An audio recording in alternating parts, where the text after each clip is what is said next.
This channel does not promote any violent, harmful, or illegal activities. All content provided by this channel is meant for an educational purpose only. আসলে ওই শুনলেন তাদের ঘরে ঢুকিয়ে রাখা হয়েছিল কেষ্টদার লোকজন বলে, ওই জন্য তারা খবর পাননি।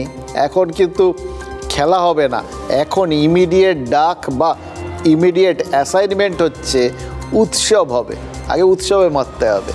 তা সেটাই তারা একটু দেরিতে জেনেছেন, এবার জেনে যাবেন। আর ঢাক ঢোল আর যেসে ঢাক নয়, একদম জয় ঢাক এসব নিয়ে তো তারা রেডি রয়েছেন আর কি। ব্যাস, নানুরের তৃণমূল কর্মী আল আমিন শেখ বলছেন তাদের মতো নিষ্ক্রিয় কর্মীরা আবার সক্রিয় হচ্ছেন গোটা জেলা জুড়ে। এবার পরপর ব্যাপারগুলোকে জুড়ুন, বক্তব্যগুলোকে জুড়ুন। ফিরহাদ হাকিম বলেছিলেন বাঘ ফিরলে শেয়ালরা পালাবে, তার নিশানা অ্যাকচুয়ালি হয়তো বিরোধীরা, কিন্তু নানুরে কারা বিরোধী সেটা নিয়ে তো আবার আপনাদের সংশয় জাগতে পারে এই শেখদের বক্তব্যগুলো শুনলে আর কি। দুই শেখই, এক এই কেষ্টবাবুর অনুগামী এই শেখ, আর ওপাশে কাজল শেখ। কিন্তু নানুরের মানে এই যে আল আমিন শেখ তার কথায় কিসের ইঙ্গিত পেলেন বলুন তো? দাদার নির্দেশ পেলে ঢাক বাজবে তো বুঝলাম, কিন্তু বাজবেটা কোথায়? কারা বিরোধী? ওই ফিরহাদ হাকিমের কথা মতো কারা শেয়াল আর কি, উনি তো শেয়ালের কথা বলেছেন যারা পালাবে। এবার কারা এখন শেয়াল সেটা নিয়ে তো বড় সংশয়। কারা চরম চরম শব্দ শুনবেন এটা নিয়ে কনফিউশন, এবং কনফিউশনটা কিছুতে কাটছে না জানেন তো। অনুব্রত মণ্ডলের অনুপস্থিতিতে মমতা বন্দ্যোপাধ্যায় ওই যে কোর কমিটিটা গড়লেন, সেই কোর কমিটিতে কাজল শেখ ছাড়াও 4 জন বিধায়ক ছিলেন। আশিস বন্দ্যোপাধ্যায়, বিকাশ রায়চৌধুরী, অভিজিৎ সিংহ, চন্দ্রনাথ সিংহ ছিলেন বীরভূমের যুব তৃণমূলের নেতা সুদীপ্ত ঘোষও। এবার এই কোর কমিটির আন্ডারেই কিন্তু গত পঞ্চায়েত আর লোকসভা ভোটে বীরভূমে রম করে জিতেছে তৃণমূল। কিন্তু এখন অনুব্রত মণ্ডলী যদি আবার জেলা সংগঠনটা চালান তাহলে কোর কমিটির কী হবে? মানে সভাপতির অনুপস্থিতিতে সংগঠন চালানোর জন্য কোর কমিটি বানানো হয়েছিল, এবার সভাপতি ফিরে এসছেন, তাহলে আর কোর কমিটির কী কাজ? কোর কমিটি রাখার প্রয়োজনীয়তা তখন তৃণমূল নেত্রী আর অনুভব করবেন তো? এবার যদি না করেন, যদি কোর কমিটিই না থাকে আর, তাহলে তো সেই জঙ্গলের প্রাচীন প্রবাদে চলে যেতে হবে। জঙ্গলে একটাই বাঘ থাকে, আর বাঘের কোনো শাখা থাকে না। এবার যদি দেখুন জোর করে কেউ বাঘ সাজতে চায়, তাহলে তৃণমূলের এই বীরভূম কাণ্ডে, মানে বীরভূম নামক জায়গায় আর কি, এখন সেটা জায়গায় বলুন বা যাই বলুন, বাঘেরা যেখানে থাকে সেটাকে জঙ্গল বলে, আমরা জায়গায় বলছি আর কি। তো তৃণমূলের বীরভূম নামক জায়গায় যেটা সামলাতে হবে সেটাকে রাজনৈতিক ডিকশনারিতে কি বলা হবে বলুন তো?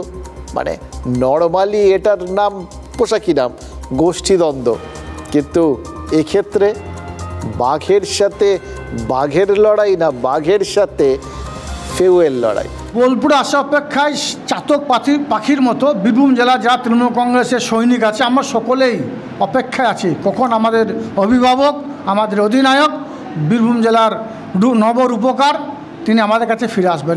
এবং বীরভূম জেলা আমরা যারা সৈনিক ছিলাম, টিম অনুব্রত, সকলে সংঘবদ্ধভাবে একত্রিতভাবে আমরা কাজ করেছি। 82,210, আবার রিপিট করছি, 82,210 ভোটের লিড। বীরভূম জেলার 11টা বিধানসভা থেকে নানুর বিধানসভা সব থেকে বেশি ভোটে লিড দিয়েছে, যার জন্য একটা কাটাকাটি, একটা খুনোখুনি, একটা রক্তপাত এই 24 নির্বাচনের বীরভূম জেলাতে হয়নি। গোষ্ঠীদ্বন্দ্ব বীরভূম জেলায় নেই। অনুব্রত মণ্ডল যেভাবে সংগঠন তৈরি করে দিয়েছে সেই সাংগঠনিক পরিকাঠামোই আছে। যে মানুষটির অবর্তমানে এই সমস্ত হয়েছিল সেই মানুষটি যদি চলে আসে, কাজে তিনি তো এখনও পর্যন্ত জেলার সভাপতি আছেন। আমার মনে হয় না এরপর আর কোনো কমিটি বা কোনো শিবিরের প্রয়োজন আছে। অনুব্রত মণ্ডলের নেতৃত্বে, অনুব্রত মণ্ডলের ছাতার তলায় সবাই এসে জমায়েত হবেন, এটা আমার বিশ্বাস। এটা পার্টির ডিসিশন, এটা আমি এখানে প্রেস কনফারেন্সে বলবো না। দেখুন, রাজনৈতিক নেতাদের মুখে এক আর মনেও এক, এটা তাদের চরম শত্রুতেও কখনো বলবেন না, এটা শুধু মাথায় রাখবেন। দেখুন, এই যা শুনলেন তার মধ্যে থেকে কয়েকটা পয়েন্ট টু বি নোটেড, জানেন তো? কাজল শেখ কী বললেন? বীরভূম তৃণমূলে নাকি একটাই গোষ্ঠী, একটাই টিম অনুব্রত। আচ্ছা, টিম যখন অনুব্রত মণ্ডলেরই, তখন লোকসভা ভোটের আগে নানুরে ওই কেষ্ট মণ্ডলের ছবিতে কেন চুনকাম করা হয়েছিল? এই প্রশ্নটা যদি এখন ওঠে তাহলে কি বলবেন বলুন তো? তাহলে কি তখন তৃণমূল নেতারা ভেবেছিলেন মুখ্যমন্ত্রী যতই বলুন ইডি সিবিআই ঠিক অনুব্রত মণ্ডলকে আটকে রাখতে পারবে? এটাই কি কেউ কেউ ভেবেছিলেন? সেজন্যই কি তারা মানে জেলবন্দি কেউ সামনে থাকলে, তার ছবি টবি সামনে থাকলে কোথাও গিয়ে দলের ছবিটা একটু কালিমা লিপ্ত হয়, সেটা ভেবেই কি তারা দেওয়ালে অনুব্রত মণ্ডলের ছবিটাকে ফিকে করে দিয়েছিলেন ওই হোয়াইট ওয়াশ করে? সিবিআই ইডি প্রত্যাশা পূরণ করতে পারলো না বলেই কি কাজল শেখ আগে ভাগে এখন বশ্যতা স্বীকার করে নিলেন, সন্ধি প্রস্তাব পাঠালেন? নাকি এটা এই যে স্রেফ সৌজন্যের বার্তা, নাকি ওই জাস্ট কথার কথা? দেখুন, আসল কথা কিন্তু ফিরহাদ হাকিমের ওই ছোট্ট প্রতিক্রিয়ার মধ্যেই লুকিয়ে। অনুব্রত মণ্ডল ফিরে এসেও কি জেলা সভাপতিই থাকবেন নাকি থাকবেন না? সরাসরি প্রশ্ন এবং সঙ্গত প্রশ্ন, একদম সময়োচিত। এই সময় প্রশ্নটা না উঠলে আর কবে উঠবে? ফিরহাদ হাকিম কি বললেন? অনুব্রত মণ্ডল সভাপতি থাকবেন কি থাকবেন না সেটা পার্টির সিদ্ধান্ত। তিনি সে বিষয়ে এখানে এই সাংবাদিক সম্মেলনে কিচ্ছু বলবেন না। এ তো মানে ভাবুন, এত কথা বললেন, বাঘের ফিরে আসা, বাঘের সেম অবতারে থাকা, বাঘের মতোই থাকা, এই এত কিছু ব্যাখ্যা করে দিলেন। আর এই কথাটা, এটা তো একদম মানে যেটা হওয়ার কথা তাই, তাকে তো সরানোই হয়নি। তাহলে তো তিনি সভাপতি ছিলেন, সভাপতিই থাকবেন। এই কথাটা বলতে কেন আপত্তি? আপত্তির দুটো কারণ থাকতে পারে জানেন তো, মনে হচ্ছে। এক, অনুব্রত মণ্ডলকে এই জেলা সভাপতি রাখা হচ্ছে, কিন্তু সেটা এক্ষুনি আগে ভাগে বলে দিলে এই বীরভূমের যে নেতারা 2 বছর ওখানে দলকে জেতালেন, এত ভোটে জেতালেন, বিনা রক্তপাতে জেতালেন, তাদের তো মনোবল ভেঙে যেতে পারে। তাই তাদের আপাতত ভালো করে বুঝিয়ে সুঝিয়ে ক্ষেত্র প্রস্তুত করে তারপর ওই রিয়েলিটিটার মধ্যে নিয়ে গিয়ে ফেলবেন আর কি। খেয়াল করে দেখুন, কাজল শেখ কিন্তু বলে দিয়েছেন তার মধ্যে লোকসভা ভোটে জেলার মধ্যে সবথেকে বেশি লিড দিয়েছে নানুর, অর্থাৎ তিনিই তৃণমূলের জয়ের কাণ্ডারি। আরেকটা কথাও বলেছেন, বোলপুর আর বীরভূম এই দুটো লোকসভায় কোনো রক্তপাত হয়নি। এবার ভাবুন কতটা কনফিডেন্স, কতটা তারা মনে করছেন যে এটা তাদের কোথাও গিয়ে প্রাপ্তি, তারা করেছেন, এটা অ্যাচিভমেন্ট। এই অ্যাচিভমেন্টের যে কনফিডেন্স, সেটাকে কখনো ভেঙে দেওয়া যায় এরকম দুম করে? সেই জন্যই কি ফিরহাদ হাকিম দুম করে দলের ভেতরের কথাটা বাইরে বলতে চাইলেন না? নাকি অনুব্রত মণ্ডলকে জেলা সভাপতির দায়িত্ব থেকে দল অব্যাহতিও দিতে পারে? অনুব্রত মণ্ডলকে যদি দল জেলা সভাপতি না রাখে তাহলে সেটা আবার অনুব্রত অনুগামীদের কাছে বড় ধাক্কা, এবং বিরোধীরাও সেক্ষেত্রে মানে বেরোনোর আয়োজন হতেই এরকম সব কথাবার্তা বলে দিচ্ছে এবং তার আগেই সরিয়ে দেওয়ার কথা ভাবছেন।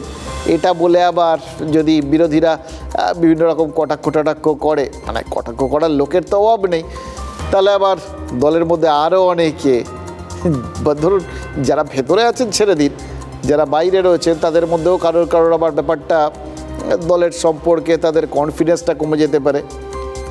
সেই জন্যেই কি আপাতত গোটা ব্যাপারটা হোল্ডে রেখে দিলেন, যাতে কেউ হতোদ্যম হয়ে না পড়েন। সবাই হতোদ্যম হয়ে পড়লে তো দলেরই ক্ষতি। এটা ফিরহাদ হাকিম বিলক্ষণ জানেন। তিনি আরও একটা কথা জানেন, অনুব্রত মণ্ডল ফিরবেন কিন্তু দলের সংগঠন আগের জায়গায় ফিরবে না। এই বার্তাটা পৌঁছে গেলে তো বিরোধীরা চাপ মুক্ত হয়ে যাবে, অনেক খোলা মনে থাকতে পারবে। মানে তারা এতদিন ধরে কাজল শেখ ছিলেন, চাপ তো বটেই, কোর কমিটির চাপও কি কম কিছু নাকি? কিন্তু তারপরেও মনের মধ্যে তো সারাক্ষণ এটা ছিল যে কোথাও গিয়ে আবার ফিরে আসবে না, তো ফিরে এলে তখন কী হবে। তাই তারা এতদিন ব্যাপারটা বোঝার চেষ্টা করেছিলেন। নিশ্চয়ই কোথাও এটা মনোবৈজ্ঞানিক দাওয়াও, যেটা বলে আর কি হিন্দিতে, সাইকোলজিক্যাল প্রেশার, মনস্তাত্ত্বিক চাপ, সেইটাতেই তাদের চাপিয়ে রাখার নামটা ছিল অনুব্রত মণ্ডল। এত সহজে কি এ রাজ্যের বিরোধী দলগুলোকে খোলা মনে থাকতে দেবে তৃণমূল? আর সত্যি কথা বলতে কি, এমনিও বিরোধী দলগুলো কি খুব একটা খোলা মনে থাকতে পারছে এই রাজ্যে? চাপমুক্ত আছে? দেখুন 2022 সালে গ্রেফতার হয়েছিলেন অনুব্রত মণ্ডল, মানিক ভট্টাচার্য তিনিও তো এই 2022 সালেই গ্রেফতার হয়েছিলেন সপরিবারে। গরু পাচারের মামলা আর শিক্ষা দুর্নীতির মামলা, দুটো মামলাতেই দুজনেই কিন্তু জামিন পেয়ে গেছেন এবং সপরিবারে। গরু পাচারের মামলায় জামিন পেয়েছেন অনুব্রত মণ্ডল আর তার মেয়ে সুকন্যা, আর ওদিকে মানিক ভট্টাচার্য, তার স্ত্রী, তার ছেলে, তারাও জামিন পেয়ে গেছেন। এবার দুজন যদি এরমভাবে সব পরিবারে আর কি জামিনটা পেয়ে যান, তাহলে তো তৃণমূল কংগ্রেস বলবেই সত্যের জয় হচ্ছে। মানে কি? মানে গরু পাচারের অভিযোগ, শিক্ষা দুর্নীতির অভিযোগ, এই জামিনের সব মিথ্যে হয়ে গেল। বিরোধীরা বলছেন যে জামিন পেলেও অনুব্রত মণ্ডলরা তো এখনও খালাস হননি, নির্দোষ প্রমাণিত হননি, এখন তো বিচার চলবে। ঠিক, কিন্তু এটাও তো ঠিক, এদের আটকে রাখার মতো প্রস্তুতি বা যুক্তি কেন্দ্রীয় এজেন্সি নিশ্চয়ই সাজাতে পারছে না। যদি পারতো তাহলে আর যাই হোক, এরা নিশ্চয়ই জামিন পেতেন না। পাওয়াটা এমন একটা স্তরে এসছে, নিশ্চয়ই বিচারপতিদের কাছে এই তথ্য পেশ করা হয়েছে যে তদন্তে তারা মোটামুটি তাদের যা করণীয় করেছেন। এখন সেটা কতটা সততার সঙ্গে করেছেন সেটা আগামী দিনে প্রমাণ হবে। এই সবটাই নির্ভর করছে কিন্তু তদন্তকারী সংস্থার তৎপরতার উপরে। তারা যদি মনে করেন যে বেল পাওয়ার পর যিনি বেল পেয়েছেন তিনি তদন্তে প্রভাবিত করার চেষ্টা করছেন, সঙ্গে সঙ্গে সুপ্রিম কোর্টে যাওয়া উচিত, গিয়ে বলতে তোমরা বেল দিয়েছো, এদের সব করছে, সুপ্রিম কোর্ট বেল খারিজ করে দেবে, এটা আইন। সিবিআই কি করেছে না করেছে সেটা বলতে পারবো না, কিন্তু বাইরের দিক থেকে যদি বলেন যে এই অনুব্রত মণ্ডল অনেক বিভিন্নভাবে তাদের সোর্স অফ ইনকাম কি আছে এবং সে এত কোটি কোটি টাকা করলো কি করে, তার নিশ্চয়ই একটা তদন্ত হওয়া উচিত। রাজনৈতিকভাবে অনেকদিন তাকে আটকে রাখা হয়েছে, কিন্তু সত্যের জয় হবে এবং সত্যের জয় হচ্ছে। তাই কেজরিওয়ালজিও বেল পেলেন, অনুব্রত মণ্ডলও বেল পেলেন, যারা বিরোধী দলনেতাদের আটকে রাখা ছিল তারা সবাই এক এক করে বেল পাচ্ছে।